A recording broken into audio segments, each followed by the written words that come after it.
Hello students, आज मैं discuss करने जा रहा हूँ जेई मेन 2021 16 फैब शिफ्ट 1 के पेपर को डिस्कस करने जा रहा हूँ। तो आप देख सकते हैं कि जैसे कि फर्स्ट क्वेश्चन जो है आपकी स्क्रीन पे डिस्प्ले हो रहा है, उसमें आप देख सकते हैं स्टूडेंट्स कि एनिलीन दिया गया है। एनिलीन को सोडियम नाइट्राइड और मिनरल जो है HCl की प्रेजेंस में ट्रीट किया गया है। तो ये हम लोगों को ऑलरेडी पता है कि स्टूडेंट्स ये जो है दैट इज़ एक नेमिंग रिएक्शन है, that is called diazotization reaction है। इसमें जो प्राइमरी जो है एरोमेटिक एमीन जो होती है that is converted into diazonium salt में कन्वर्ट किया जाता है। इसको बेंजीन डाइजोनियम क्लोराइड की फॉर्मेशन होती है। तो आप देख सकते हैं कि स्टूडेंट सबसे पहले मैं जो है एनिलीन को ट्रीट करवा रहा हूँ। जो है आप देख सकते हैं इसको एनिलीन को ट्रीट किया गया NaNO2 सोडियम नाइट्राइड और मिनरल जो लिया गया दैट इज़ HCl की प्रेजेंस में। आइस कोल्ड कंडीशंस होती हैं स्टूडेंट, 0 डिग्री सेल्सियस टेम्परेचर है, 0 to 5 डिग्री सेल्सियस जो है टेम्परेचर होता है।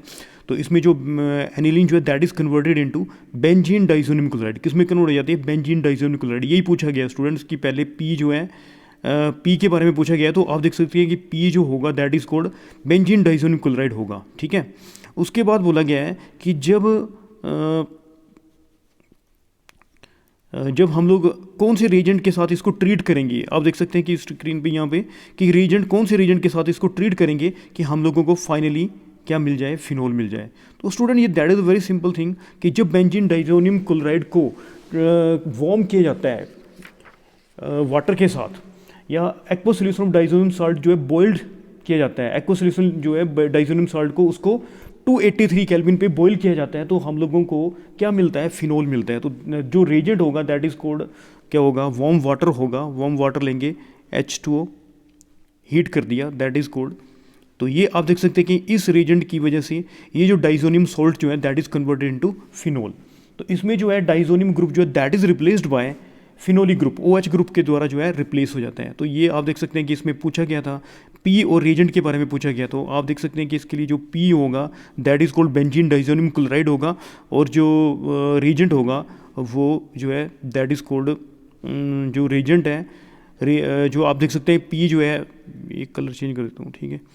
अच्छा, ये जो पी जो है that is called benzene diazonium chloride होगा, और जो रिएजेंट होगा वो वाटर और हीटिंग। तो क्लियर हो गया। That is a very simple question कि इसमें जो है एनिलीन को ट्रीट किया जा रहा है, NaNO2 सोडियम नाइट्राइड और मिनरल जो है लिया गया है, और आइस कोल्ड कंडीशंस मेंटेन की गई हैं। आइस कोल्ड कंडीशन जो है दैट इज़ आप सभी को पता है 0 to 5 डिग्री सेल्सियस जो है कंडीशंस मेंटेन की जाती है। इसमें हम लोगों को सबसे पहले बेंजीन डाइजोनियम क्लोराइड मिलेगा, और हम लोगों को बोला गया है कि फिनोल बनाना है, बेंजीन डाइजोनियम क्लोराइड से फिनोल बनाना है। तो रिएजेंट जो है वाटर ओब्लिक हीटिंग करनी पड़ेगी। मतलब ये जो डाइजोनियम क्लोराइड जो सोल्ट है इसको हम लोगों को क्या करना पड़ेगा? वाटर के साथ बॉईल करना पड़ेगा, और हम लोगों को फिनोल मिल जाएगा। या फिर हम लोग बोल सकते हैं कि इसमें जब हम लोग स्टीम पास करेंगे तब भी हम लोगों को बेंजीन डाइजोनियम क्लोराइड में स्टीम पास करेंगे तब भी जाके हम लोगों को फिनोल जो है ऑब्टेन्ड हो जाएगा। तो आप देख सकते हैं कि ये फर्स्ट क्वेश्चन जो है that will B. Student next question जो है यहाँ पे आप देख सकते हो कि एक रिडक्शन रिएक्शन है कि इसमें जो है आप देख सकते हैं कि डाइबल H that is called die isobutyl aluminium hydride. तो ये डाइबल H होता है जो कि जहाँ जो आपको पता ही है कि ये डाइबल H जो है बहुत ही फेमस है। ये रिड्यूसिंग एजेंट है। ये नाइट्राइल एस्टर को रिड्यूस करता है, माइल्ड रिड्यूसिंग एजेंट है। और जब इमीन्स बनाता है और उसके बाद हाइड्रोलिसिस करके एल्डिहाइड की फॉर्मेशन करता है। तो ये जो साइनाइड वगैरह जो है वो एल्डिहाइड में कन्वर्ट हो जाती हैं। इवन जो है एस्टर जो है they are reduce to aldehyde at low temperature. Ester जो that will also reduce to aldehyde at low temperature. यदि हाई टेम्परेचर मेंटेन कर दिया जाता है, यदि आप बात करें, यदि हाई टेम्परेचर में ये फर्द इसकी जो रिएक्टिविटी है इंक्रीज कर जाती है, और ये जो है इसका जो रिडक्शन होकर के एल्कोहल की फॉर्मेशन कर देता है। तो so that is the reason low temperature पे ये रिएक्शन मेंटेन किया जाता है ज़्यादातर। यदि हम लोग एल्डिहाइड जो है मेनली प्रोडक्ट चाहते हैं तो सिंपल सी बात है। आप देख सकते हैं कि यहाँ पे जो है डाइबल H के साथ ट्रीट किया गया है और लो टेम्परेचर मेंटेन किया गया है। तो जो एस्टर जो है दैट विल रिड्यूस, ये आपको ये ग्रुप जो है आप ये ग्रुप देख सकते हैं दैट इज़ जो है ये एस्टर ग्रुप है, that will be reduce to aldehyde. तो बहुत ही सिंपल रिएक्शन है, आप देख सकते हैं इसमें। तो इसमें कैसे होगा ये आप देख सकते हैं कि यहाँ पे पहले फर्स्ट ऑफ ऑल जो है जब हम डाइबल H के साथ हाइड्राइड आयन आता है और यहाँ से बॉन्ड की ब्रेकिंग हो जाएगी स्टूडेंट्स, यहाँ से आप देख सकते हैं कि बॉन्ड की ब्रेकिंग हो जाएगी, ठीक है। तो आप देख सकते हैं कि यहाँ पे जो है जब बॉन्ड की ब्रेकिंग हुई तो ये जो रिंग है उसकी रिंग के ऊपर जो है दैट विल बी, ऊपर जो है OH आ जाएगा, और ये जो पार्ट है that will be converted into CHO, ये CHO में कन्वर्ट हो जाएगा।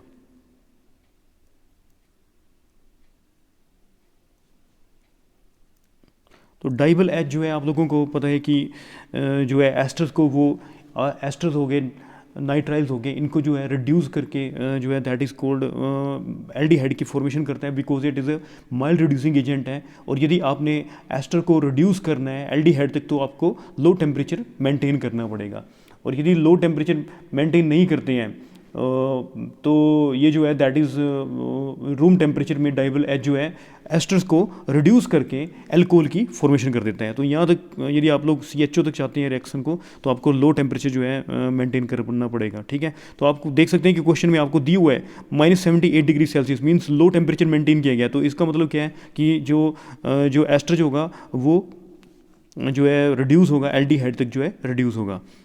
तो यहाँ पे देख सकते हैं आप। और एक और बात कि ये आप देख सकते हैं यहाँ पे डबल बॉन्ड जो है, यहाँ पे जो ये डबल बॉन्ड जो है ये जो है सेलेक्टिवली जो है रिएक्शन करवा रहा है, ये डबल बॉन्ड को रिड्यूस नहीं करेगा। तो आप देख सकते हैं कि it will be the final product जिसमें डबल बॉन्ड जो है that will does not get reduce, ये डबल बॉन्ड जो है रिड्यूस नहीं होगा, और एस्टर जो है that will be reduce to आप देख सकते हैं कि that will be reduce to aldehyde. Student next question भी हम लोग आ रहे हैं। जैसे कि हम लोग देख रहे हैं कि फर्स्ट में जो अल्कोहल जो है एक साइक्लिक अल्कोहल दिया हुआ है जिसको हम लोग 20% H3PO4 के साथ ट्रीट करवा रहे हैं और हीटिंग करवा रहे हैं, और मेजर प्रोडक्ट पी की फॉर्मेशन हो रही है। और नीचे आप देख सकते हैं कि जो है इसी तरह से साइक्लिक क्लोरीन वाला कंपाउंड लिया गया है जिसको tertiary butyl sodium potassium tertiary butoxide के साथ ट्रीट करवा रहे हैं और मेजर प्रोडक्ट को फाइंड आउट करने के लिए बोला गया है। तो आप देख सकते हैं पहले जो है फर्स्ट रिएक्टेंट जो है पहले 20% H3PO4 से, तो एसिड की प्रेजेंस में ये रिएक्शन हो रहा है। आप देख सकते हैं कि ये रिएक्शन जो है that is in presence of acid की प्रेजेंस में हो रहा है, ठीक है। तो एसिड की प्रेजेंस में रिएक्शन हो रहा है तो स्टूडेंट क्या होगा, यहाँ पे डिहाइड्रेशन होगी। आपको पता है जो मिनरल एसिड है H2SO4 H3PO4 वगैरह ये क्या करते हैं, डिहाइड्रेशन करवाते हैं, वाटर का रिमूवल करवाते हैं।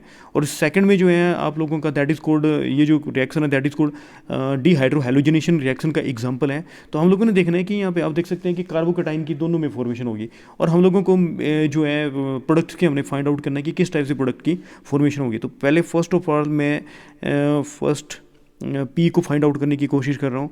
तो पी कैसे फाइंड आउट होगा उसके मैं बारे में बात कर रहा हूँ, ठीक है। तो इसमें आ गया इस टाइप से आपको कंपाउंड दिए हुए हैं। तो आपको बोला गया है कि 20% H3PO4 के साथ ट्रीटमेंट करवाने के लिए बोला गया है। एसिड की प्रेजेंस में, मिनरल एसिड की प्रेजेंस में इसको हीट करवाया गया है। तो आप देख सकते हैं स्टूडेंट सबसे पहले जो है ये जो अल्कोहल का जो OH ग्रुप जो है वो लिविस बेस बिहेव करता है, और ये H3PO4 से जो H+ आयन आएगा, जो H3PO4 से H+ आयन आएगा उसको क्या करेगा, एक्सेप्ट करेगा, ठीक है। H+ आयन आएगा तो उसको एक्सेप्ट कर लेगा। स्ट्रॉन्ग एसिड से H3PO4 से कौन से आयन आ रहे हैं, H+ आयन आ रहे हैं, और इसको ये क्या कर रहा है, ये जो बेस है उसको क्या कर रहा है, एक्सेप्ट कर रहा है। आपको पता लग गया कि ये जो तो ये बन जाएगा, ये जो है प्रोटोनेटेड एल्कोहल की फॉर्मेशन करता है, प्रोटोनेटेड हो जाएगा। तो इस टाइप से ये बन जाएगा OH2+, है ना, प्रोटोनेटेड बन गया। प्रोटोनेटेड एल्कोहल की क्या होगी, फॉर्मेशन होगी। उसके बाद जो है आपको पता है कि यहाँ से जो है ऑक्सीजन पे पॉजिटिव चार्ज आ गया है, इलेक्ट्रोनेगेटिव, जब ऑक्सीजन पे इलेक्ट्रोनेगेटिव एटम पे जब पॉजिटिव चार्ज आ जाते हैं तो जो है कार्बन और ऑक्सीजन का ये जो बॉन्ड है, कार्बन और ऑक्सीजन का ये जो बॉन्ड है दैट विल बिकम वीक, और यहाँ से जो है वाटर का क्या होएगा, एलिमिनेशन हो जाएगा, और कार्बोकटाइन की क्या होगी, फॉर्मेशन हो जाएगी, ठीक है। तो नेक्स्ट स्टेप में आप देख सकते हैं कि कार्बोकटाइन की क्या हो रही है, फॉर्मेशन हो रही है।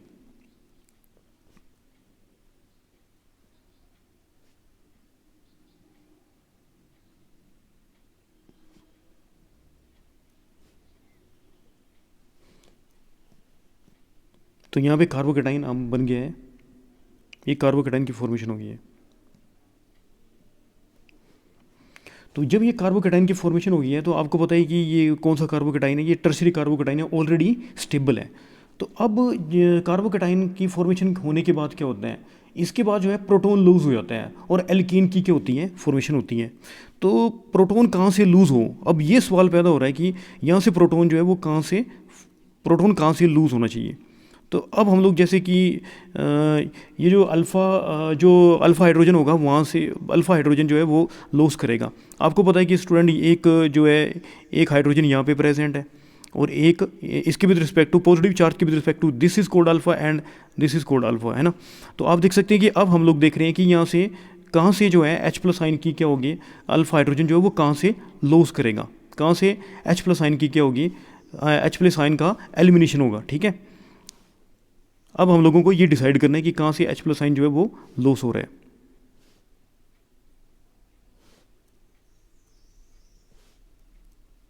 H प्लस आइन कहाँ से लॉस हो रहा है, देखो। तो पहले मैं यहाँ से करवाऊँ, यदि H प्लस आइन को यहाँ से लॉस करवा रहा हूँ तो आप देख सकते हैं कि स्टूडेंट किस टाइप से, यदि मैं इस वाले H प्लस आइन को लॉस करवाता हूँ तो इस टाइप से एल्कीन की फॉर्मेशन हो जाएगी, इस टाइप से एल्कीन की फॉर्मेशन हो जाएगी, ठीक है। यहाँ पे डबल बॉन्ड आ जाएगा, ठीक है, यहाँ पे। और यदि मैं स्टूडेंट यदि यहाँ से यदि मैं H प्लस आइन को लॉस करवा रहा हूँ, इस अल्फ़ा से H प्लस आइन को लॉस करवा रहा हूँ, तो आप देख सकते हैं कि इस टाइप से एल्कीन की फॉर्मेशन हो जाएगी, इस टाइप से एल्कीन की फॉर्मेशन होगी, ठीक है। तो अब आप देख सकते हैं कि दैट इज़ कॉल्ड जेटसेफ प्रोडक्ट बोलते हैं इसको, जेटसेफ प्रोडक्ट है ये। यहाँ पे जो रूल लगा है दैट इज़ कोड उसको सर्जेफ रूल बोलते हैं। इसकी सर्जेफ रूल की वजह से इस प्रोडक्ट की क्या हो रही है, फॉर्मेशन हो रही है। सर्जेफ रूल की वजह से इस प्रोडक्ट की क्या हो रही है, सर्जेफ प्रोडक्ट की जेटसेफ प्रोडक्ट की क्या हो रही है, फॉर्मेशन हो रही है सर्जेफ रूल की वजह से। तो आपको पता है कि सर्जेफ रूल क्या बोलती है, सर्जेफ रूल बोलता है कि, और ये फाइनली आप लोग ये जो है इस रिएक्शन में जब डिहाइड्रेशन हो रही है तो इसका जो है ये मेजर प्रोडक्ट होगा। जेटसेफ के रूल के हिसाब से ये प्रोडक्ट की क्या होगी, फॉर्मेशन होगी। क्यों, जेटसेफ रूल बोलता है कि हाईली जो एल्काइलेटेड जो एल्कीन होती है वो स्टेबल एल्कीन होती है, ठीक है। तो आप देख सकते हैं कि ये इसमें ये जो एल्कीन जो है हाईली एल्काइलेटेड है, ज़्यादा इसके साथ एल्काइल ग्रुप जो है वो अटैच है, देख सकते हैं ना आप लोग, ठीक है। और ऊपर देख सकते हैं कि ऊपर जो है ये जो है हाईली एल्काइलेटेड एल्कीन नहीं है, इसके साथ जो है ज़्यादा से ज़्यादा एल्काइल ग्रुप अटैच नहीं है। तो इसमें आप देख सकते हैं कि इसमें जो है ये हाईली एल्काइलेटेड एल्कीन है, या फिर आप बोल सकते हैं कि इसके साथ जो नंबर ऑफ अल्फा हाइड्रोजन जो है वो ज़्यादा है, जिसकी वजह से ये जो है जेटसेफ जो प्रोडक्ट की क्या होगी, फॉर्मेशन होगी, और ये जो है that will be the major product होगा, ये मेजर प्रोडक्ट होगा, ठीक है। तो आपने देखा कि ये जो है एक डिहाइड्रेशन का रिएक्शन का एग्जांपल था, जिसमें जो है जेटसेफ जो प्रोडक्ट है वो मेजर प्रोडक्ट होगा, क्योंकि ये जो एल्कीन जो है दैट इज़ स्टेबल एल्कीन है। आपको पता लग गया होगा कि ये जो एल्कीन है दैट इज़ कौन सी स्टेबल एल्कीन है, ये स्टेबल एल्कीन है, और ये जो एल्कीन जो है वो स्टेबल नहीं है, ठीक है। यहाँ तक क्लियर हो गया सभी को, ये एल्कीन जो है स्टेबल एल्कीन है सर्जेफ रूल के हिसाब से, क्योंकि हाईली एल्काइलेटेड एल्कीन की क्या हो रही है, फॉर्मेशन हो रही है, जिसकी वजह से ये स्टेबल जो होगा प्रोडक्ट होगा। अब जैसे हम लोग देख रहे हैं कि दूसरा पार्ट जो क्वेश्चन का बोल रहा है यहाँ पे, जैसे हम लोग देख रहे हैं यहाँ पे सेकंड पार्ट जो है बोला गया है,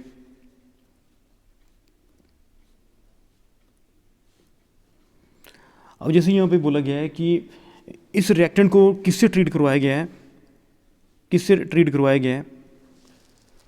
टर्शियरी ब्यूटाइल ऑक्साइड के साथ ट्रीट कराया गया है। तो ये आपका बहुत ही बल्कि बेस है, तो ये जो है दैट इज कॉल्ड डिहाइड्रोजनेशन का एग्जांपल है। तो इसमें जो है क्लोरीन जो है जो हाइड्रोजन जो रिप्लेस होगा दैट इज़ कहाँ से रिप्लेस होगा, अच्छा ये जो रिएक्शन था दैट इज़ कोल्ड, जो पहले वाला जो रिएक्शन था H3PO4 के साथ जो रिएक्शन करवाया गया दैट इज़ E1 रिएक्शन है, E1 एलिमिनेशन रिएक्शन है, ठीक है, E1 रिएक्शन है, एलिमिनेशन रिएक्शन। और अब यहाँ पे देख सकते हैं कि ये जो टर्शियरी ब्यूटाइल ऑक्साइड के साथ जो रिएक्शन होगा that is cold E2 elimination reaction होगा। तो ये पहले से ये जो बेस है दैट इज़ बल्कि बेस है, बल्कि बेस होने की वजह से ये प्राइमरी हाइड्रोजन को क्या करवाएगा, एलिमिनेट करवाएगा। इसका जो क्योंकि प्राइमरी जो हाइड्रोजन होगा उसमें जो स्टीरिक हिंड्रेंस जो होती है वो कम होती है, मिनिमम हिंड्रेंस होगी, ठीक है। तो ये जो आप देख सकते हैं कि प्राइमरी हाइड्रोजन से इसकी एलिमिनेशन होगा। तो अब मैं इसको करवा रहा हूँ आप लोगों को कि किस टाइप से इस रिएक्शन की फॉर्मेशन होगी, ठीक है।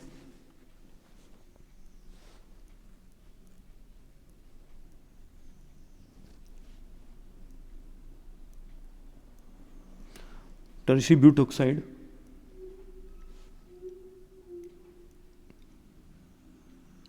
Tertiary butyl oxide potassium, question में दिया गया है टर्शियरी ब्यूटाइल ऑक्साइड दिया हुआ है। तो आपको पता है कि ये स्टेरिक हिंड्रेंस है, तो ये किस हाइड्रोजन को एलिमिनेट करवाएगा, यहाँ तक क्लियर हो गया होगा सभी को, कौन से हाइड्रोजन को एलिमिनेट करवाएगा, ये प्राइमरी हाइड्रोजन को क्या करेगा, एलिमिनेट करवाएगा। ठीक है, तो आप देख सकते हैं कि सिमिलरली जैसे कि पहले हुआ वैसे ही होगा यहाँ पे भी। Cl ओ माइनस जब इस पे यहाँ पे जो अटैक होगा यहाँ से क्लोरीन निकल जाएगा, तो आप देख सकते हैं कि इस टाइप से जो है यहाँ पे CH3 है, सॉरी CH3 है ना, तो यहाँ पे जब कार्बोकैटाइन की फॉर्मेशन हो जाएगी, कार्बोकैटाइन की साइमल्टेनियसली बॉन्ड की ब्रेकिंग होगी, है ना। आप देख सकते हैं कि यहाँ से Cl टूटेगा और जब कार्बोकैटाइन जो बन रहा है यहाँ पे, तो यहाँ से जब नहीं सॉरी यहाँ पे जो है जो एलिमिनेशन प्रोडक्ट जो होगा that is according to Hofmann elimination product होगा। ठीक है, E2 रिएक्शन में जो है आपको पता है कि दोनों जो रेट जो दोनों पे रिएक्टेंट्स पे डिपेंड करता है। तो इसमें क्या होगा कि जो है जो एलिमिनेशन प्रोडक्ट जो फॉर्म होंगे दोनों H+ आयन जो है कहाँ से, एक तो आप देख सकते हैं कि यहाँ पे जो हाइड्रोजन है दैट इज़ कोल्ड, कौन सा हाइड्रोजन है ये जो हाइड्रोजन स्टूडेंट ये प्राइमरी हाइड्रोजन है। एक तो प्रोबेबिलिटी यहाँ से निकल सकती है हाइड्रोजन की एलिमिनेशन की, और दूसरी जो प्रोबेबिलिटी निकल सकती है स्टूडेंट यहाँ से निकल सकती है, कहाँ से, ये जो हाइड्रोजन यहाँ पे जो प्रेजेंट है, यहाँ पे 2 हाइड्रोजन प्रेजेंट है ना, ये जो हाइड्रोजन है वो कौन सा हाइड्रोजन है, ये सेकेंडरी हाइड्रोजन है। तो बल्कि पहले से ये ग्रुप जो है बल्कि है, तो ये हाइड्रोजन को किस से रिप्लेस करेगा, वो हाइड्रोजन को रिप्लेस करवाएगा, एलिमिनेशन करवाएगा जो हाइड्रोजन जो है प्राइमरी होगा, है ना। एक बार यहाँ से यदि मैं निकालूँ तो इस टाइप से आप देख सकते हैं कि प्रोडक्ट की फॉर्मेशन हो जाएगी, इस टाइप से प्रोडक्ट की फॉर्मेशन हो जाएगी। ठीक है, और यदि मैं यहाँ से हाइड्रोजन निकालूँ तो यहाँ से इस टाइप की प्रोडक्ट की फॉर्मेशन होगी।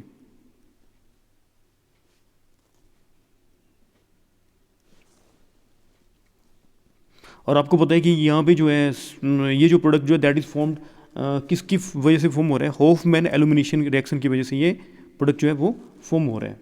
होफमैन एलिमिनेशन की वजह से ये प्रोडक्ट की क्या होगी, फॉर्मेशन होगी। तो हम लोगों को बोला गया था मेजर प्रोडक्ट, तो आप लोग देख सकते हैं कि यहाँ पे जो मेजर प्रोडक्ट होगा दैट इज़ ये जो मेजर होगा और ये जो है दैट इज़ क्या होगा, माइनर होगा। क्यों, क्योंकि यहाँ पे जो एलिमिनेशन जो होगा वो प्राइमरी हाइड्रोजन जो है वो एलिमिनेट होगा, न कि सेकेंडरी, यहाँ पे जो है न कि सेकेंडरी हाइड्रोजन जो है वो एलिमिनेशन होगी। तो आप देख सकते हैं कि जो इस क्वेश्चन का जो आंसर आ रहा है उसमें जो आप देख सकते हैं कि रूल्स के हिसाब से एक बार जो प्रोडक्ट जो फॉर्म हो रहा है दैट इज़ जेटसेफ प्रोडक्ट फॉर्म हो रहा है। एक बार आप देख सकते हैं कि इस जब हम लोगों ने इसका जो है डिहाइड्रेशन करवाई, जब हम लोगों ने डिहाइड्रेशन करवाई तो आप देख सकते हैं कि जेटसेफ प्रोडक्ट जो है जेटसेफ प्रोडक्ट की फॉर्मेशन हो रही है। अब ये वाला प्रोडक्ट फॉर्म होगा, मेजर प्रोडक्ट फॉर्म होगा।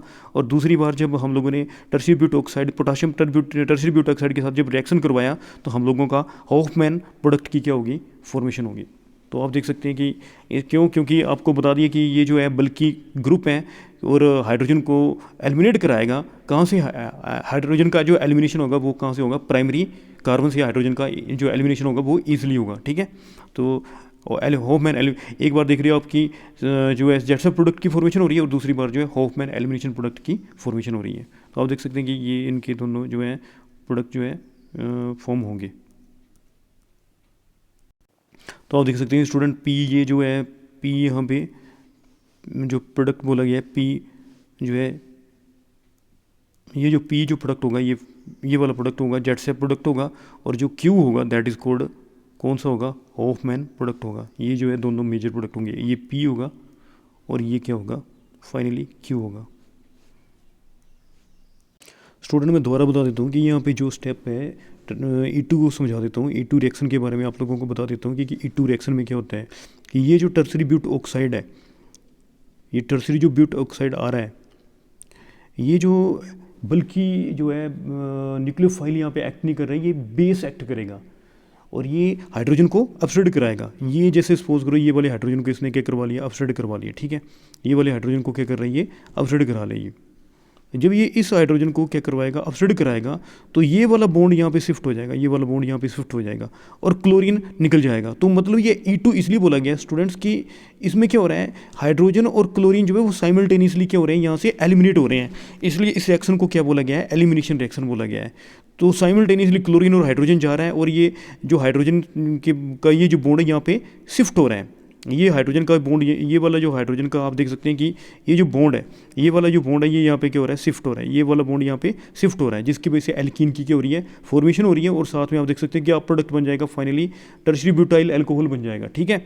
और जब यहाँ से जाएगा तो इस टाइप की एल्कीन बनेगी। एक्चुअली में क्या हो रहा है कि टर्शियरी ब्यूट ऑक्साइड जो है उस हाइड्रोजन को अपसाइड करवा रहा है जो स्मॉलर इन साइज़ हो, और जो आपको पता है कि प्राइमरी जो हाइड्रोजन होगा उसको निकालना इजी होगा और एज़ कम्पेयर टू सेकेंडरी जो कार्बन के साथ जो हाइड्रोजन होगा उसको निकालना डिफिकल्ट होगा। तो इसमें जो है आप देख सकते हैं, इसलिए हॉफमैन एलिमिनेशन प्रोडक्ट की क्या हो रही है, फॉर्मेशन हो रही है। तो इस टाइप से मेजर प्रोडक्ट की क्या होगी, फॉर्मेशन होगी। और हॉफमैन जो है प्रोडक्ट जो होता है वो सेटजेफ प्रोडक्ट में जैसे कि एक हाईली एल्काइलेटेड एल्कीन की फॉर्मेशन होती है, और हाईली एल्काइलेटेड जो एल्कीन होती है वो स्टेबिलिटी को मेंशन करती है। जैसे कि हमने ऊपर बात की थी कि हाईली जो एल्काइलेटेड जो एल्कीन फॉर्म हुई थी, यहाँ पे आप देख सकते हैं कि यहाँ पे जो हाईली एल्काइलेटेड जो एल्कीन जो फॉर्म हुई थी वो जो एक थी वो स्टेबल एल्कीन थी, ठीक है। तो इस केस में जो फॉर्म हो रहा है, जैसे कि यहाँ पे जिसमें हाईली एल्काइलेटेड एल्कीन की फॉर्मेशन नहीं हो रही है, तो वो जो प्रोडक्ट होता है दैट इज कॉल्ड, उसको क्या स्टूडेंट क्या प्रोडक्ट बोलते हैं, उसको हॉफमैन एलिमिनेशन प्रोडक्ट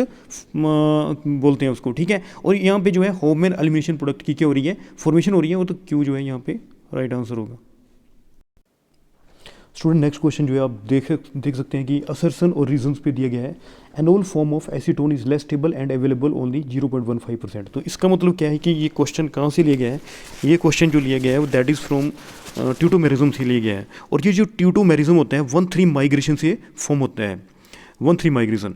तो दूसरा यहाँ पे बोला गया है enol form of acetic acid ester more stable than acetone. वो जो है एस्टर जो है वो ये जो एसिटिक एस्टर दिया है वो इसकी जो एनोल फॉर्म जो है वो एसीटोन की एनोल फॉर्म से ज़्यादा स्टेबल है and available 15.9% due to hydrogen bonding. क्यों है ये ज़्यादा स्टेबल, क्योंकि इसमें क्या है, हाइड्रोजन बॉन्डिंग की वजह से। तो हम लोग ये डिस्कस कर रहे हैं स्टूडेंट। मैं सबसे पहले जो केस डिस्कस कर रहा हूँ उसको एसीटोन के बारे में बता रहा हूँ आप लोगों को कि एसीटोन में जो है दैट इज़ कैसे जो है दैट इज़ कॉल्ड एनोलिक फॉर्म कैसे एग्जिस्ट करती है। तो स्टूडेंट ये जैसे हम लोग देख रहे हैं कि एसीटोन ले लिया, यहाँ पे जो है 1,3 माइग्रेशन होती है। जैसे ये 1 एटम ले लूँ, मैं इसको 2 ले लूँ और यहाँ पे 3 ले लूँ, तो 1,3 माइग्रेशन फॉर्म से एनोल की फॉर्मेशन होगी। तो इस टाइप से आप देख सकते हैं कि जब यहाँ पे हाइड्रोजन यहाँ पे शिफ्ट हो जाएगा, यहाँ से हाइड्रोजन यहाँ पे शिफ्ट हो जाएगा तो क्या बन जाएगा, आप देख सकते हैं यहाँ पे CH2, ये C ऊपर आ गया O, हाइड्रोजन यहाँ पे शिफ्ट हो गया H और यहाँ पे CH3, और बैलेंस करना तो यहाँ पे डबल बॉन्ड आ जाएगा। तो दैट इज कॉल्ड, इसको क्या बोलते हैं, एनोलिक फॉर्म। ये जो फॉर्म है दैट इज कॉल्ड, इसको एनोलिक फॉर्म बोलते हैं, और ये जो फॉर्म है दैट इज कॉल्ड, इसको कीटो फॉर्म बोलते हैं, ठीक है। तो कीटो फॉर्म, यहाँ पे जो एनोलिक फॉर्म जो है स्टूडेंट वो ज़्यादा स्टेबल नहीं है। इसका जो अमाउंट है दैट इज नेग्लेजिबल अमाउंट है, नेग्लेजिबल अमाउंट है इसका, और इसकी जो कीटो फॉर्म जो है वो ज़्यादा स्टेबल है, मोर स्टेबल है। और ये जो है इसका अमाउंट जो है, इसका जो मेनली अमाउंट जो है वो आप बोल सकते हैं कि 100% तक इसका जो अमाउंट है, और ये इसका जो अमाउंट जो है वो कितना है, 0.15% है, बहुत ही कम अमाउंट इसका। क्यों है, क्योंकि इसकी स्टेबिलिटी जो बहुत ही कम है, और कीटो फॉर्म की जो स्टेबिलिटी है वो ज़्यादा है। कारण क्या है स्टूडेंट इसका कारण ये है कि जो कीटो फॉर्म है उसमें जो कार्बन ऑक्सीजन जो पाई बॉन्ड है, कार्बन ऑक्सीजन ये जो पाई बॉन्ड है, मैं ये हाईलाइट करके बता रहा हूँ आप लोगों को, कार्बन ऑक्सीजन ये जो पाई बॉन्ड है स्टूडेंट, कार्बन ऑक्सीजन जो पाई बॉन्ड है वो ज़्यादा स्टेबल है as compare to enol form. Enol form में जो कार्बन ऑक्सीजन जो आपका कार्बन कार्बन जो बॉन्ड है, ये कार्बन कार्बन जो पाई बॉन्ड है वो वीक बॉन्ड है, कार्बन कार्बन जो पाई बॉन्ड है दैट इज़ वीक है, और इसका कार्बन ऑक्सीजन जो पाई बॉन्ड है वो स्ट्रोंगर है। तो जिसकी वजह से क्लियर हो गया सभी को क्या, कि कार्बन ऑक्सीजन जो बॉन्ड है कीटो फॉर्म में वो ज़्यादा स्टेबल है, और एनोल फॉर्म में जो कार्बन कार्बन जो पाई बॉन्ड है दैट इज़ वीक है। दोबारा फिर बोल रहा हूँ, कार्बन ऑक्सीजन जो बॉन्ड है कीटो फॉर्म में, पाई बॉन्ड के बारे में बात करूँ, कार्बन ऑक्सीजन पाई बॉन्ड जो है वो स्ट्रोंगर है कीटो में, और एनोल में जो कार्बन जो पाई बॉन्ड है वो वीक है। एनोल में कार्बन पाई बॉन्ड जो है वीक है, और कार्बन ऑक्सीजन बॉन्ड जो है कीटो फॉर्म में स्ट्रॉन्ग है, जिसकी वजह से कीटो फॉर्म जो है मेनली एग्जिस्ट करती है, और कीटो फॉर्म जो है वो एनोल फॉर्म से ज़्यादा स्टेबल है। तो ये जो कीटो फॉर्म जो है दैट इज़ मोर स्टेबल है। पता लग गया सभी को, इतना क्लियर हो गया। अब हम लोग बात कर रहे हैं anole form of acetone is less stable. आपको पता लग गया होगा कि काफ़ी लेस स्टेबल और उसका अमाउंट भी बहुत ही कम है। क्योंकि ये लेस स्टेबल इसलिए इसका अमाउंट कम है। और मैं बात कर रहा हूँ स्टूडेंट एसिटिक एस्टर कि इसकी जो एनोल फॉर्म जो है एसीटोन की एनोल फॉर्म, ये वाली जो फॉर्म है इससे ज़्यादा स्टेबल है। किसकी? एसिटिक एस्टर की जो एनोल फॉर्म जो है वो ज़्यादा स्टेबलाइज है उसका। अब यदि ज़्यादा स्टेबलाइज है तो ऑब्वियस है कि इसका अमाउंट भी क्या होगा? ज़्यादा होगा। तो मैं ये बता रहा हूँ आप लोगों को कि कैसे एसिटिक एस्टर के बारे में बता रहा हूँ आप लोगों को कि कैसे ये जो है दैट विल बी कैसे इसकी फॉर्म जो है वो एग्जिस्ट कर रही है। तो आप देख सकते हैं कि ये आ गया एसिटिक एस्टर।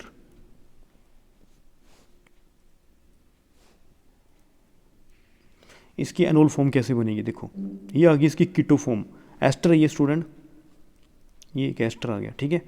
ये वाला जो हाइड्रोजन 1 2 यहाँ से माइग्रेशन होगी 1 2 3, यहाँ पे हाइड्रोजन जो वो शिफ्ट होगा। तो इसकी जो एनोलिक फॉर्म आएगी वो कैसे आएगी? देखो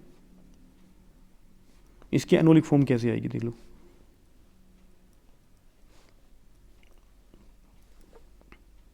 अब जब यहाँ पे ये शिफ्ट करा तो व्हाट विल हैपन? तो आप देख सकते हैं कि ये आ गया CH3 और ये आ गया कार्बन C और ऊपर क्या आ जाएगा? ये वाला हाइड्रोजन जो है that will be shifted here, ठीक है। तो ये बन गया यहाँ पे OH, ठीक है। और यहाँ पे क्या हो रहा है? ये आ गया CH2 था ना स्टूडेंट, यहाँ पे क्या था? यहाँ पे क्या था? CH2 था ना, और एक हाइड्रोजन ऊपर शिफ्ट कर दिया मैंने, ठीक है। तो ये बन गया यहाँ पे CH, ठीक है, CH, और ये आ गया CO, और ये आ गया C2H5। क्या आ गया? C2H5 एस्टर है ना, एस्टर। तो अब आपको पता है कि ऑक्सीजन की इलेक्ट्रोनेगेटिविटी ज़्यादा है, तो यहाँ पे क्या होगा? What will happen now? यहाँ पे हाइड्रोजन बॉन्ड की क्या होगी? फॉर्मेशन होगी। हाइड्रोजन के इलेक्ट्रॉन को खींचेगा जिसकी वजह से हाइड्रोजन बॉन्ड की फॉर्मेशन हो जाएगी यहाँ पे, ठीक है। यहाँ पे हाइड्रोजन बॉन्ड बन गया, ठीक है। तो जब ये हाइड्रोजन बॉन्ड बनेगा, चिलेशन होगा, ठीक है, तो क्या होगा कि ये जो एनोल फॉर्म जो है वो ज़्यादा स्टेबलाइज हो जाएगी।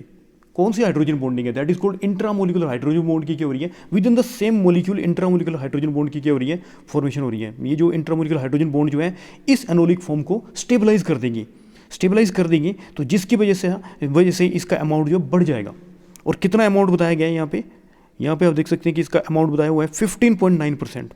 इसका जो अमाउंट दिया गया है वो कितना है? 15.9%। तो ये कारण क्या है स्टूडेंट?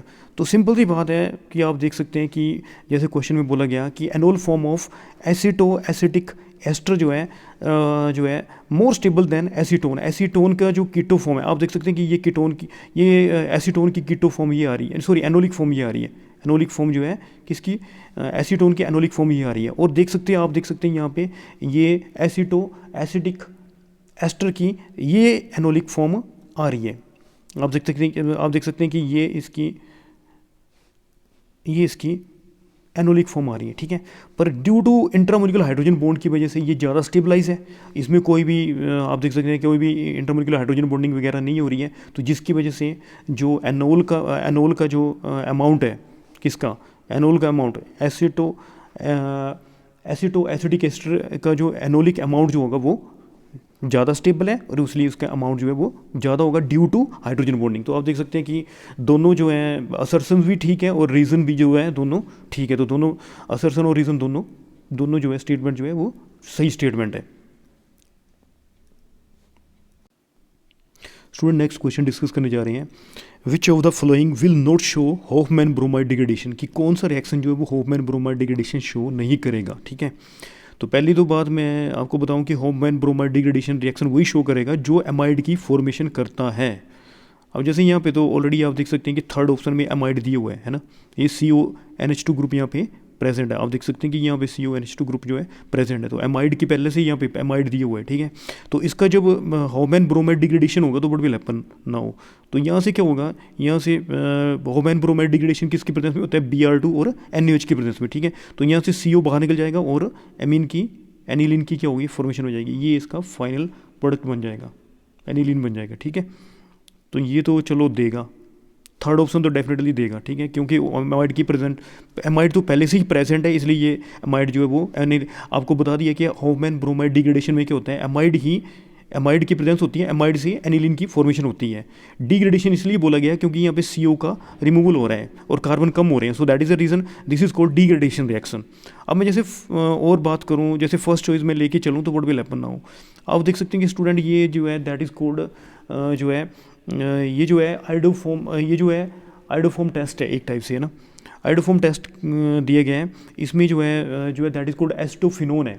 एसिडोफिनोन जो है C6H5COCH3 जो होता है दैट इज कॉल्ड, उसको एसिडोफिनोन बोलते हैं। तो जब इसको Br2 और NH की प्रेजेंस में करवाया जाता है तो इसमें जो है आइडोफॉर्म टेस्ट तो याद होगा सभी को, CHI3 येलो PPD की क्या होती थी, फॉर्मेशन होती थी। तो यहाँ पे ब्रोमो, अब जैसे आइडोफॉर्म बनता है यहाँ पे ब्रोमोफॉर्म बनेगा। तो जैसे यहाँ पे आप देख सकते हैं कि ये बन जाएगा दैट इज कॉल्ड C6H5 क्या बन जाएगा C6H5 COO Na बन जाएगा, ठीक है। और यहाँ से ब्रोमोफॉर्म बन जाएगा, ठीक है। क्या बन जाएगा, ब्रोमोफॉर्म कैसे होगा,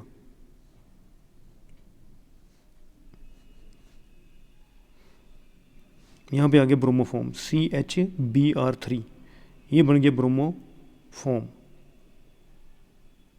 ये बन गया ब्रोमोफॉर्म, ठीक है। इसकी प्रेसिपिटेट की फॉर्मेशन हो जाएगी।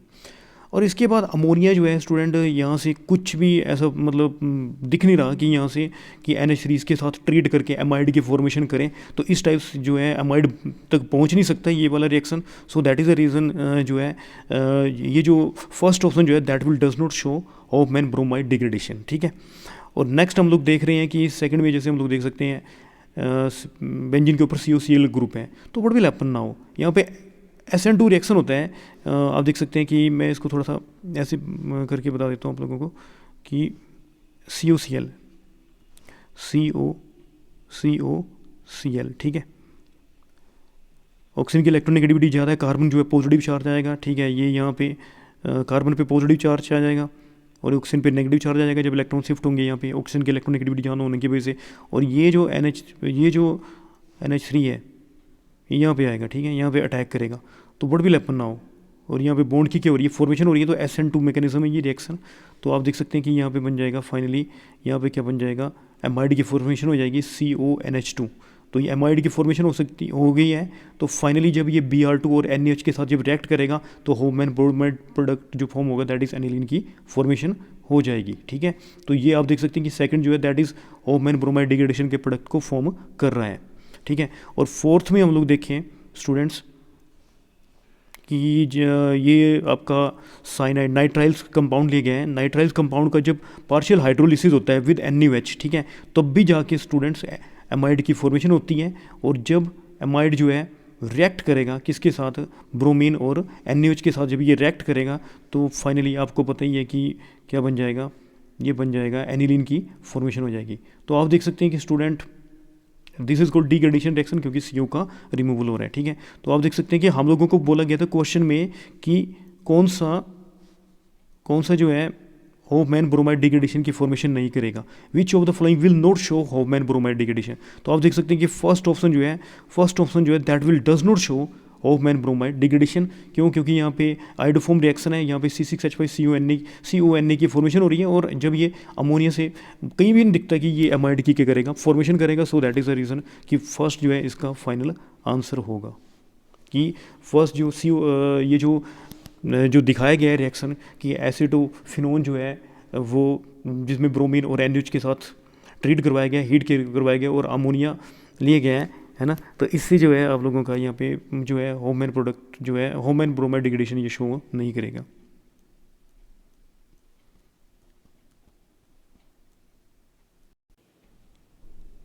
स्टूडेंट नेक्स्ट क्वेश्चन आप देख रहे हैं, ये क्वांटिटेटिव एनालिसिस से लिया गया है। इसमें जो है क्वेश्चन में बोला गया है कि if any 750 gram organic compound आपको इतना दिए हुए हैं undergo combustion process then release 420 gram of CO2 gas and 210 gram of H2O if percentage of carbon is 15.3% then find out the percentage of hydrogen के परसेंटेज को find out करने के लिए बोला गया है, ठीक है। तो इसमें देख सकते हैं आप कि ये एक जो है that is called estimation of carbon hydrogen method है, क्वांटिटेटिव एनालिसिस वहाँ से लिया गया है। एक्चुअली में क्या होता है कि ऑर्गेनिक कंपाउंड को हीट किया जाता है, नॉन वेट जिसका हमें वेट पता है, उस कंपाउंड को हीट किया जाता है क्यूप्रस ऑक्साइड की प्रेजेंस, कॉपर ऑक्साइड की प्रेजेंस में इसको हीट किया जाता है, कॉपर ऑक्साइड की प्रेजेंस में। और जब ऑर्गेनिक कंपाउंड जब हीट होता है तो उसमें से कौन सी गैस निकलती है, एक CO2 गैस और वाटर वेपर्स निकलते हैं। तो उनको पास किया जाता है यू ट्यूब्स, यू शेप की ट्यूब्स होती हैं, यू शेप की ट्यूब्स होती हैं। जब कंबशन के बाद जो है उनको पास किया जाता है, यू ट्यूब में से पास किया जाता है। तो यू ट्यूब में क्या होता है कि एक जो है उसमें जो है कैल्शियम क्लोराइड होता है, एनहाइड्रस कैल्शियम क्लोराइड प्रेजेंट होता है। और दूसरी ट्यूब में स्टूडेंट्स जो है इसको कनेक्ट किया जाता है, यहाँ से कनेक्ट किया जाता है। तो दूसरी ट्यूब में जो है दैट इज कोल्ड, दूसरी ट्यूब में जो है KOH को लिया जाता है, KOH में QH लिए होते हैं यहाँ पे QH। और यहाँ पे कौन है, एनहाइड्रस कैल्शियम क्लोराइड। इसमें प्रॉपर्टी है ये वाटर को एब्जॉर्ब करता है। और QH की जो प्रॉपर्टी है वो किसको एब्जॉर्ब करता है, CO2 को।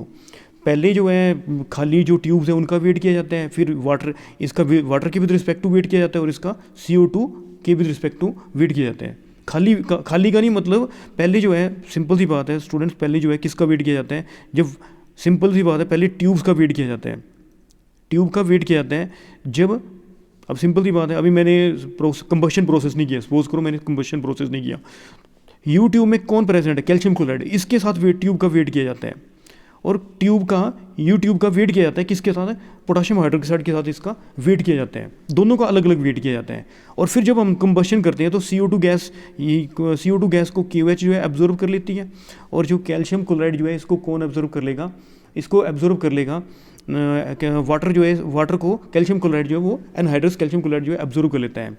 तो अब वेट में फ़र्क आएगा।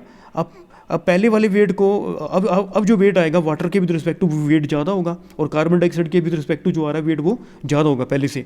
पहले वाले वेट को माइनस कर देंगे, उससे हम लोगों को पता लग जाएगा कितना जो है ऑर्गेनिक कंपाउंड ने वाटर को फॉर्म किया और कितना ही कार्बन डाइऑक्साइड को फॉर्म किया है। तो इस टाइप का ये एक मेथड होता है। और उसमें जो परसेंटेज ऑफ हाइड्रोजन को फाइंड आउट करने का भी फार्मूला होता है, और परसेंटेज ऑफ जो कार्बन है उसको को भी फाइंड आउट करने का एक फार्मूला होता है। तो मैं निकाल रहा हूँ परसेंटेज ऑफ हाइड्रोजन की।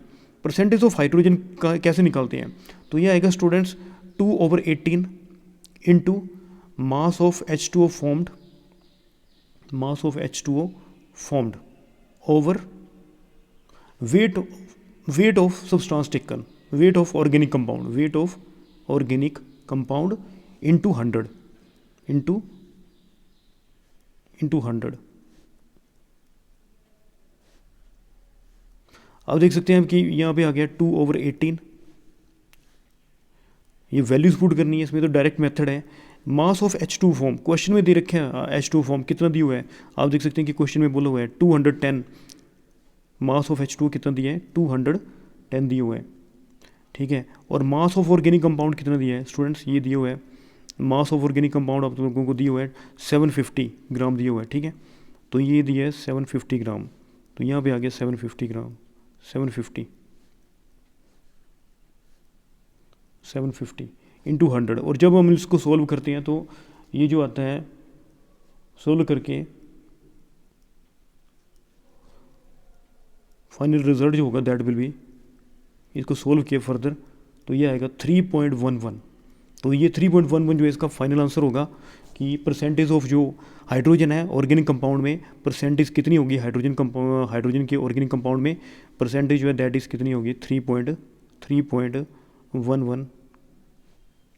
3 कितनी होगी 11 होगी, ठीक है।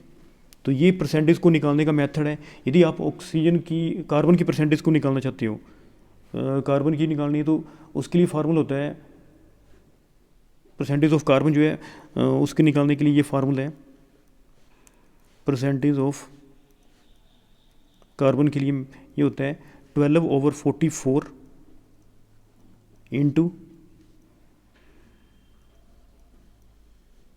Into mass of CO2 formed, mass of CO2 formed, ठीक है। और नीचे आ गया mass of organic compound into mass of organic compound into 100, ठीक है। यदि आपने कार्बन की परसेंटेज निकालनी तो ये फार्मूला लग जाएगा, और यदि आपने हाइड्रोजन की परसेंट निकालनी तो ये फार्मूला लग जाएगा, ठीक है। तो ये एक मेथड है जिसके द्वारा हम लोग निकाल सकते हैं। स्टूडेंट जैसे कि नेक्स्ट क्वेश्चन आ रहा है, which of the following are aromatic compounds, कि कौन से कंपाउंड जो है एरोमेटिक्स हैं। तो एरोमेटिक की सबसे बड़ी कंडीशन क्या होती है स्टूडेंट? एरोमेटिक की सबसे बड़ी कंडीशन ये है कि कंपाउंड जो दैट शुड बी साइक्लिक, दूसरा प्लेनर, और तीसरा जो है कंप्लीटली कंजुगेटेड। क्या होना चाहिए? कंप्लीटली कंजुगेटेड होना चाहिए, कंजुगेटेड। ये तीन कंडीशंस हैं जिसकी वजह से हमें पता लगता है कि कोई कंपाउंड जो है एरोमेटिक इन नेचर होगा। ये फर्स्ट, ये सेकंड, और ये कौन सा आ गया? थर्ड आ गया। लग रहा है पता सभी को। अब जैसे हम लोग बात कर रहे हैं, और दूसरा एक और कंडीशन है, हक्कल रूल ओबे होना चाहिए। 4n+2 सिस्टम जो है दैट शुड बी ओबे। 4n+2 जो है दैट शुड बी ओबे। 4n+2। तो कितने इलेक्ट्रॉन हो सकते हैं मैं वो बता रहा हूँ। सपोज करो यदि n की वैल्यू आ रही है 0 आ रही है, सपोज करो यदि n की वैल्यू कितनी है यहाँ पे 0 है, 0 1 2 3 वैल्यूज होती है ना इसकी, है ना, 1 2 3। तो यदि n की वैल्यू यदि हम लोग 0 पुट कर रहे हैं तो कितने इलेक्ट्रॉन आएंगे? आप देख सकते हैं कि यहाँ पे आएगा 4 × 1+2 that will be equal to pi. तो कितना आएगा? 2 पाई। यदि मैं n की वैल्यू 1 रखूँ स्टूडेंट तो कितना आएगा? n की वैल्यू यदि 1 रखूँ तो क्या आएगा? 4 × 1+2 4 × 1+2। तो कितने पाई इलेक्ट्रॉन्स आ रहे हैं? आप देख सकते हैं कितने आ रहे हैं? 6 पाई आ रहे हैं। इसी तरह से 4 का गैप होगा स्टूडेंट्स कि जब n की वैल्यू 3 आ जाएगी, n की वैल्यू 3 आ जाएगी तो क्या होगा? क्या होएगा यहाँ पे?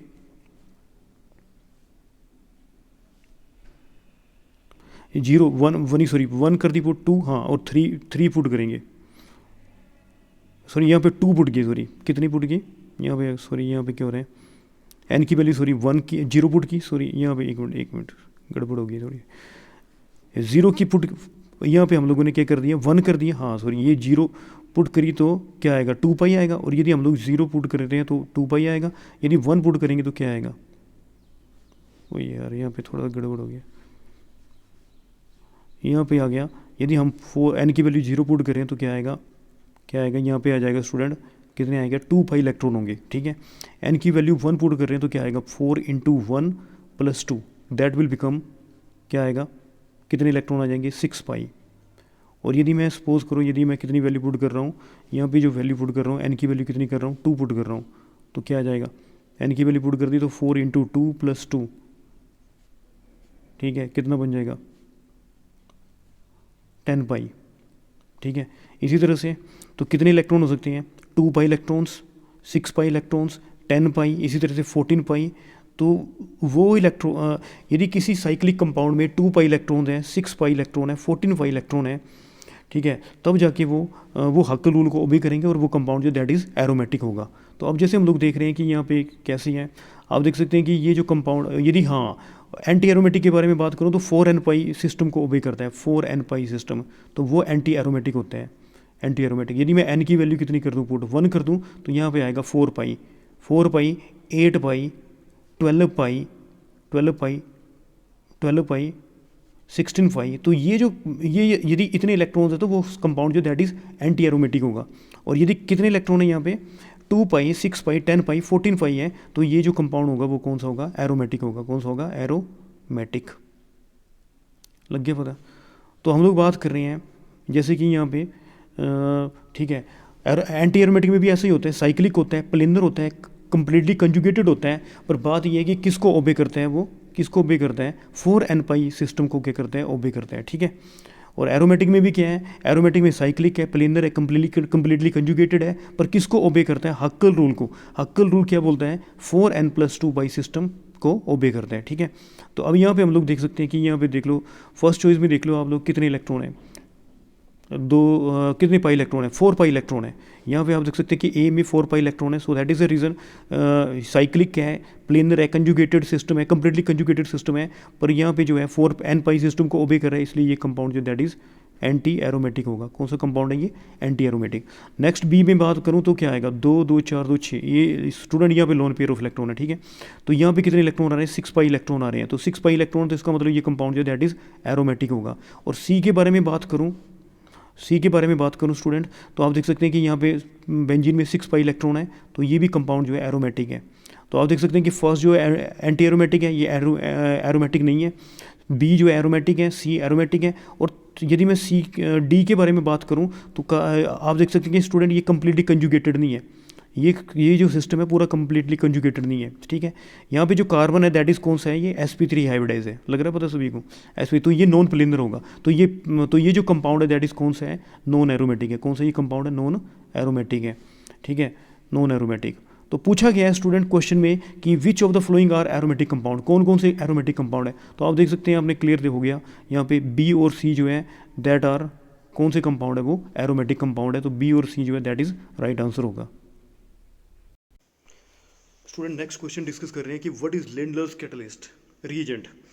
फर्स्ट रीजेंट जो है वो HCl और ZnCl2 होना था यहाँ पे, ZnCl2, अच्छा ZnCl2। तो ये जो है that is called Lucas reagent है, equimolar mixture of concentrated HCl and anhydrous ZnCl2। तो ये जो है दैट इज कॉल्ड, इसको हम लोग जो है दैट इज कॉल्ड जो है दैट इज़ लुकास रीजेंट। ये जो रीजेंट होता है स्टूडेंट यूज़ होता है डिस्टिंग्विश करने के लिए प्राइमरी, सेकेंडरी और टर्शरी एल्कोहल के लिए। तो यदि टर्बिडिटी जल्दी आ जाती है तो टर्शरी एल्कोहल, यदि टर्बिडिटी 5 मिनट के बाद आती है तो सेकेंडरी एल्कोहल, और टर्बिडिटी जो है ओनली अपॉन हीटिंग आ रही है तो उसको प्राइमरी एल्कोहल बोलते हैं। तो that is called Lucas reagent. तो ये तो लुकास रीजेंट, ये लिंडलर्स रीजेंट नहीं है स्टूडेंट्स। और सेकंड हम लोग बात कर रहे हैं, सेकंड के बारे में बात करें तो हाँ ये लिंडलर्स कैटलिस्ट है। इसमें जो है पैलेडियम है, पैलेडियम जो है that is supported over calcium carbonate या BSO4 के ऊपर, बेरियम सल्फेट के ऊपर जो है स्पोर्ट किया जाता है, और इसको पॉइजन किया जाता है बाय सल्फर, जो है सल्फर के द्वारा पॉइजन कर सकते हैं या क्विनोलिन के द्वारा इसको पॉइजन कर सकते हैं। तो लिंडर्स कैटलिस्ट जो है दैट इज़ जो है सेकंड जो है दैट विल जो है लिंडर्स कैटलिस्ट है। और जब हम लोग एल्काइन का रिडक्शन करते हैं, एल्काइन का रिडक्शन करते हैं तो हम लोगों को लिंडर्स कैटलिस्ट से सिस एल्कीन की फॉर्मेशन होती है। किसकी फॉर्मेशन होती है, सिस एल्कीन की, ठीक है। और ये जैसे सिस ब्यूट टू इन है, यदि सिस ब्यूट टू इन है, यदि मैं उसका लिंडर्स कैटलिस्ट के साथ सॉरी ब्यूट टू आइन है, ब्यूट टू आइन का यदि मैं लिंडर्स कैटलिस्ट के साथ रीजन के साथ ट्रीट करवा दूं तो मुझे प्रीडोमिनेटली मुझे सिस ब्यूट टू इन की फॉर्मेशन होती है। और यदि मैं इसको जो नेक्स्ट जो रीजेंट बताया गया है, जैसे कि यहाँ पे इसको बर्क रिडक्शन में इसका यूज़ होता है, जो है Na सोडियम और अमोनिया की प्रेजेंस होती है। सोडियम जो है दैट इज़ जो है इन लिक्विड अमोनिया में ली जाती है, और जिसकी वजह से ट्रांस एल्कीन मिलती है हम लोगों को। क्या मिलता है, ट्रांस एल्कीन, एल्कीन एल्कीन। तो लिंडर्स के लिए बताया गया था ब्यूट टू इन जो है दैट इज़ जो है लिंडर्स कैटलिस्ट जो है ब्यूट टू इन के साथ जो है हम लोगों को सिस एल्कीन देती है, और जब बर्क रिडक्शन करवाते हैं तो हम लोगों को ट्रांस एल्कीन मिलती है, किससे, ब्यूट टू आइन से। किससे मिलती है, but two yne, but two yne, but two yne का यदि मैं रिडक्शन करवा दूँ, लिंडर्स के साथ करवा दूँ तो सिस एल्कीन मिलेगी, और यदि मैं बर्क रिडक्शन करवाता हूँ तो हमें क्या मिलती है, ट्रांस एल्कीन। और यदि स्टूडेंट्स नेक्स्ट के बारे में बात करूँ तो ये भी चॉइस नहीं आएगी, तो ये बर्क रिएजेंट जो है बर्क रिडक्शन में ये जो रिएजेंट जो है यूज़ होते हैं। और जो लास्ट जो बोला गया दैट इज़ कॉल्ड AgNO3 और ammonium hydroxide, that is Tollens reagent. ये टोलेंस रीजेंट है, न कि लिंडलर्स कैटलिस्ट है। तो आप देख सकते हैं कि इसका जो फाइनल आंसर होगा वो सेकंड जो है फाइनल आंसर होगा। और सॉरी यहाँ पे 4 आना था, है ना, 4, ठीक है।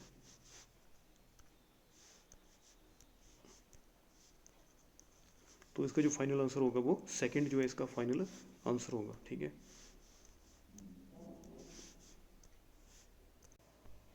स्टूडेंट नेक्स्ट क्वेश्चन बोला गया है which vitamin can store in our body for relative long time. Long time के लिए हमारी बॉडी में कौन सी विटामिन जो है ज़्यादा टाइम तक स्टोर रह सकती है हमारी बॉडी में।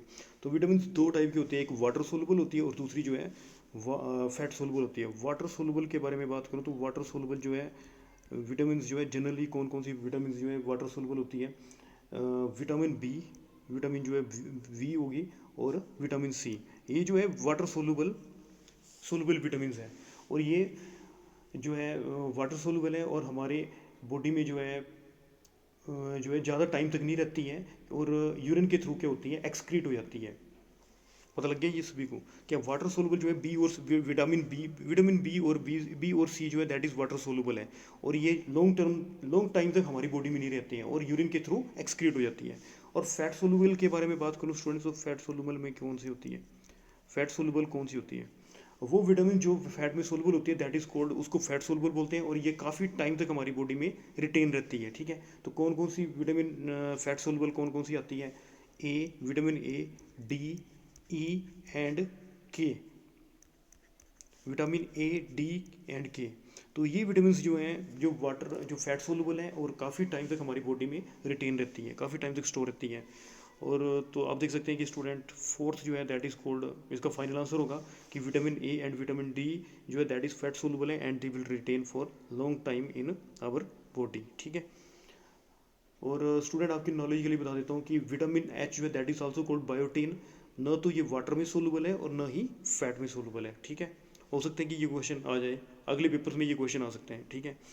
तो आप देख सकते हैं कि स्टूडेंट्स पेपर जो में सारे क्वेश्चन आ रहे हैं, सभी यूनिट से कवर हो रहे हैं, तो आप लोगों को ध्यान से पढ़ना है, कहीं से भी क्वेश्चन आ सकते हैं। पर ये कि क्वेश्चन जो यदि आप लोग डीपली पढ़ें, हर यूनिट को पढ़ें, एनवायरनमेंट को भी पढ़ें, इवन बायोमोलिक्यूल्स को पढ़ें, पॉलीमर्स को पढ़ें, तो क्वेश्चन तो सभी ऑब्जर्वेशन में तो यही आ रहा है कि सभी से क्वेश्चन आ रहे हैं।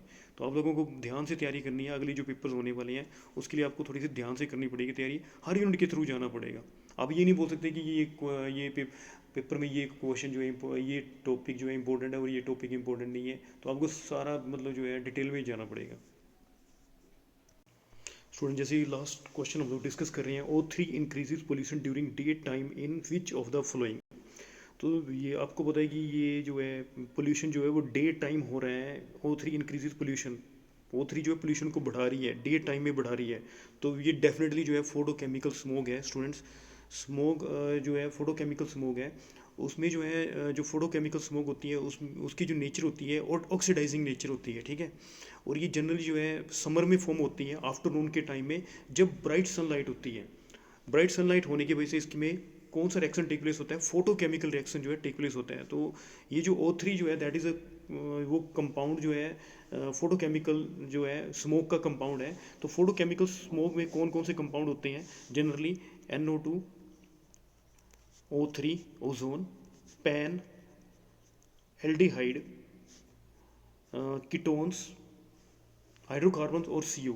तो ये कंपाउंड जो है ज़्यादातर जो है फोटोकेमिकल स्मोक में होते हैं। और जो फोटोकेमिकल जो स्मोक है that is called Los Angeles में हुई थी ये, तो इसलिए इसको लॉस एंजलिस स्मोक भी बोलते हैं। और ये जो है ज़्यादातर एयर कंटेन करती है NO2 और हाइड्रोकार्बन्स।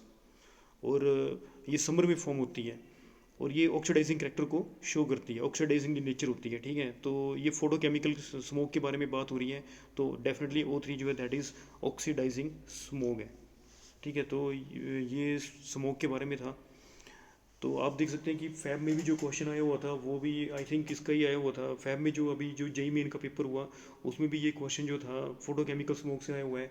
तो स्टूडेंट आप देख सकते हैं कि क्वेश्चन जो है वो हर यूनिट से आ रहे हैं। हम लोग ये नहीं बोल सकते कि एनवायरनमेंट जो है इंपॉर्टेंट नहीं है, पॉलीमर इंपॉर्टेंट नहीं है, बायोमोलिक्यूल्स इंपॉर्टेंट नहीं है, सारे के सारे चैप्टर जो है इंपॉर्टेंट है। मतलब JEE मेन देख लो अब एक साल में 2021 में 4 बार करवाया जा रहा है JEE मेन। ठीक है। तो इससे जो है काफ़ी प्रैक्टिस हो रही है, JEE मेन जो है हर टॉपिक को कवर कर रहे हैं, तो काफ़ी अच्छे पेपर्स आ रहे हैं।